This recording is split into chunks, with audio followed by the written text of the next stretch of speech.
But this is why I think that something or a concept like grace is uniquely distinct for humans, because those other things, I think, if you think about, whether it's like tiger cubs or whatever, like their whole existence is based on safety, fear, and the whole ecosystem. All of the other animals are operating on like either you're afraid and I'm gonna get, so this fear. And so I think that the thing that makes us uniquely human is that we can counter that. And that we can make a conscious decision to operate in a way that does not bring us down to our base kind of like animal instincts, which is what I think is different, but also kind of like the challenge, right? Because you fight, flight, those sorts of things, but there's other kind of like ways that, people can be. I remember this was years ago. There was a man who killed some people with a knife in Europe. I can't remember where it was. It was something happening.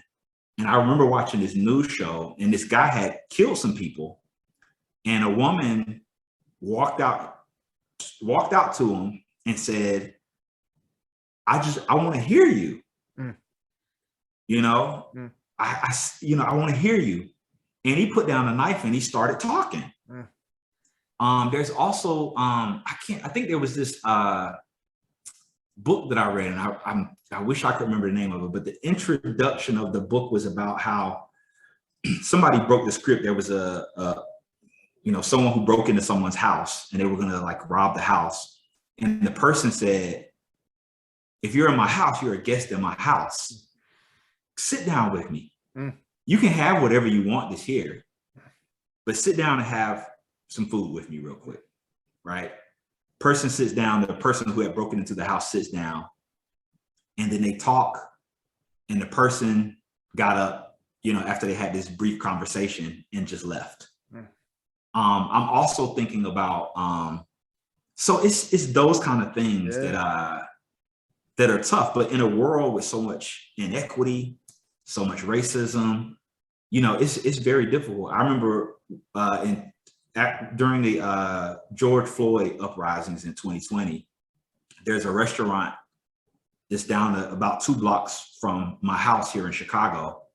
And there was a person who would on a regular basis, order food and everything. And so we had a lot of kind of like, looting. A lot of the stores were broken into. And so a lot of the business owners on this commercial thoroughfare went into their businesses, right? To, make sure nobody broke in. And it was just one very heartbreaking story where a guy who the owners knew that were frequent at their restaurant went in and robbed the place. And he said, I'm sorry, but I really need the money. And they just gave him the money, but they were heartbroken because this was a regular customer who they had. But it gets to a point where like in a society where, how I thought about it was like, wow, like what was going on with this person? How much indignity and grace has he experienced in life to make him go and rob the people who he regularly buys food from and say, I'm sorry, but I really need the money. And just really use this moment as an opportunity to figure out like, how can I have these needs met that clearly have gone unmet? So I just think that the difference is that like grace to me would exemplify some of the best ways we can exemplify that we are human beings. So I think that would be my answer, which doesn't make it easy. You know what I'm saying? Well, that's it, right? You just hit like, I think for so many people, when we think of positive values like grace, or even some of the other aspects you said, empathy, compassion, for some reason, for many people, there's this sentiment that it should feel easy. It should all be nice. And like, maybe sometimes like we see it on TV where like somebody exhibits grace and everything's beautiful and it all works out nicely in the end. We all have that kind of fantasy or vision of it.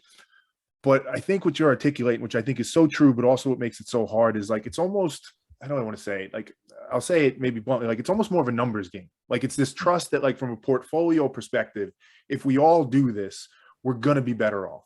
If we don't do it, we're going to be worse off, right? Now, if you do it individually, you might have some bad situations with it. It may not play out for you. Somebody might not reciprocate. It might not go exactly as you need. Maybe that woman goes to that man and says, "Hey, I just want to hear you," and he stabs her in one instance. That happens, right? That stuff does happen. Yeah. But I think what you're articulating, I think there's a deep logic to it too, is like, if we're always acting from a place of safety, security, not showing grace and protecting our own, whatever it is, like, it's so easy for that to devolve into something that's really ugly, which we see in the world today in many instances.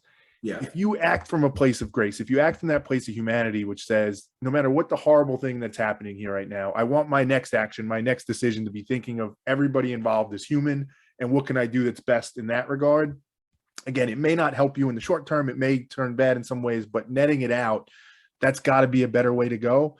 But as you said, it's just hard because people have to be willing to place a bet to some extent, right? It's a little bit of a leap of faith that when I show that grace to this person, it's going to benefit society in some way. And I think for some people, either because of how they've been ingrained or how they've been raised or just different life experiences, they feel like, nope, I'm never going to go over to that guy with the knife and ask him, hey, I just want to hear you. Like, that's fundamentally, I see the world completely differently and I'll never do that.